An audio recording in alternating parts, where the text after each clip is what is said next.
Bugun sizlar bilan shunaqangi chiroyli maskovskiy pichoq tikishni o'rganamiz. Maskovskiy pichoqda birinchi mana shunaqangi buklab tikib olamiz. Ya'ni buni tikayotgan paytingizda mana shu yoniga yaqin yurtish kerak. O'shanda maskovskiy pichoqimiz juda ham ingichka bo'lib chiqadi.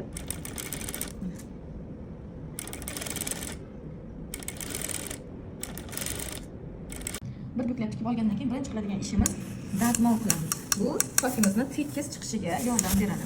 Dazmol qilib bo'lgandan keyin siz xohlasangiz qaychida qirqsangiz ham bo'ladi. Faqat mana shu tikilgan joyiga yaqinroq qilib kesish kerak. Bunaqa paytda sizga uchliroq qaychi bo'lsa, ensiz uchliroq qaychi yaxshi yoki bo'lmasa juda ham nozik qilib kesib oldik. Endi hozir buni yana bitta qaytarib tikamiz. Mana shu yerdagi ipini uzun qilib qoldirganimiz afzal. Hozir aytaman nima uchun ekanligini. Xo'p, mana buni tagiga kirgizganda mana qo'ldan chiqib ketadi-da. O'shaning uchun bu yog'ini ushlab turamiz. Mana o'shani tagiga kirgizib oldik. Mana ushlab turma ipini. Bismillah. Zakrepka beramiz. Xo'p, mana bo'ldi. Endi yana bitta qaytarib tikib chiqamiz. Juda ham nozik. O'sha kesganda ham, tikkanda ham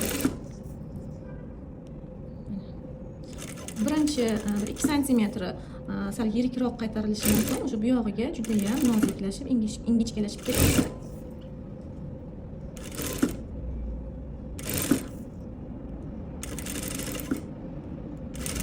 Bu qanday matolar uchun yaxshi? Shifon, kapron, yubka matolar uchun juda ham yaxshi va undan tashqari qachon ishlatamiz? Tullani chetini обработка qilganda va o'rtasi ochiladigan tulla bo'ladi. Oynani ikkala tomonga ochib qo'yish kerak bo'ladi pardasini. Yoki bo'lmasa eshik tomon ochish kerak bo'ladi.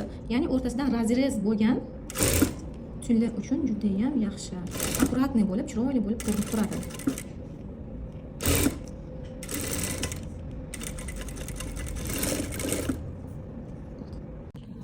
Bizda matoyimiz qalinroq, plotniyroq, iplari dag'alroq bo'lganligi sababli juda ham nozik bo'lmadi. Mana bir где-то 0,5 sm chiqadi. Agarda sizda shifon bo'ladigan bo'lsa, ya'ni kapron materiali bo'ladigan bo'lsa, 0,3 sm gacha qalinlikda bo'lib chiqadi. Juda ham chiroyli bo'lib. Mana hozir endi yubka shifonda qanaqa ingichka bo'lishini ko'rsatib beraman. Boya bunimiz plotniy material edi, o'shaning uchun yirikroq chiqdi. Hozir bunda juda ham ingichka chiqadi.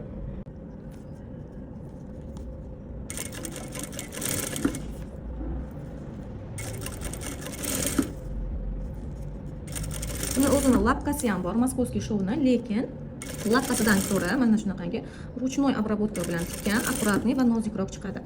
Lapkada bunaqa nozik chiqmaydi.